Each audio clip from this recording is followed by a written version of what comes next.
m'appelle Mario Gay, membre CIW 0167. Aujourd'hui, je vous parle du merveilleux monde des batteries. On va vulgariser les termes de batterie. Je vais vous présenter des modèles de batterie, des chargeurs à batterie, des fusibles, la protection, puis un peu aussi qu'est-ce qu'on fait pour quand on remise notre Westphalia pour la saison hivernale. Alors, je vois que la batterie n'est pas fixée. Lorsque tu te promènes avec ton véhicule, ben, la batterie doit toujours bouger un petit peu. Même, on voit ici, là, elle est mal supportée. Et aussi, il n'y a pas de bac de protection. Si jamais il y avait une fuite de batterie ou quoi que ce soit, ben, ça se ramasserait dans ton plancher et ça crée de la corrosion, puis il va y avoir des mauvaises odeurs. Aussi, je remarque que le filage ici, il est petit pour le fusible de 20 ampères que tu as, là.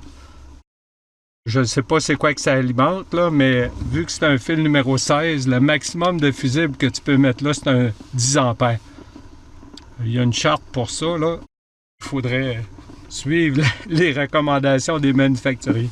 Qu'est-ce qui arrive, c'est si ce fil-là faisait un court-circuit à l'autre bout, à l'autre extrémité, bien, ce fil-là, il chaufferait, puis il pourrait créer un incendie. Puis je regarde aussi les connexions, ben ils ont mis des fils noirs sur le positif puis des fils blancs sur le négatif. Ben, dans l'industrie, c'est le contraire. Les fils blancs, c'est toujours négatif. Quand on a une paire de fils qui est blanc et noir, le noir est toujours négatif puis le blanc est toujours positif. Maintenant, qu'est-ce qu'on va faire? On va vérifier la charge qu'il y a sur ce circuit-là pour mettre le bon type de fusible. Je vais prendre mon outil pour vérifier l'ampérage. Je vais l'ajuster pour le...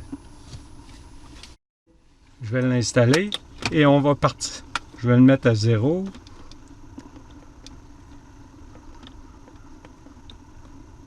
OK, on va partir l'équipement qui est branché dessus. On va vérifier la consommation électrique, l'énergie que ça qui est sur ce circuit-là.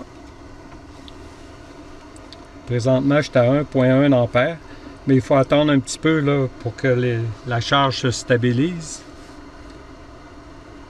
On voit que le fusible de 20 ampères, déjà là, il est beaucoup trop gros, là. On est à 1 ampère, c'est-à-dire le 20e de la capacité de la fusible. Habituellement, un fusible, on peut, surtout en demande continue, on peut la charger à 80% de sa capacité. Si je mets un fusible de 10 ampères, ça veut dire qu'un circuit de 8 ampères est satisfaisant. Pour ce qui est de la batterie AGM, comme ça, on peut la décharger seulement, on peut la descendre jusqu'à 20%. Ça veut dire qu'il y a seulement de 80% de charge utile disponible pour une batterie comme ça si on ne veut pas la détériorer à long terme. Vous voyez, on est rendu 1,4 ampères. Je crois que c'est le maximum de courant qu'il y a sur ce circuit-là. Ça fait qu'on va arrêter ton système puis on va installer une fusible de 10 ampères. Même 7,5, ça serait satisfaisant. Et j'installe le fusible de 7,5 ampères qui est 5 fois plus grosse que la charge qui est raccordée dessus. Les fusibles, là, ils sont pas attachés. Ça fait que tout le filage, tout se promène. Pour empêcher ce problème, j'aurais installé un porte-fusible comme ça. Un porte-fusible qui se fixe au mur.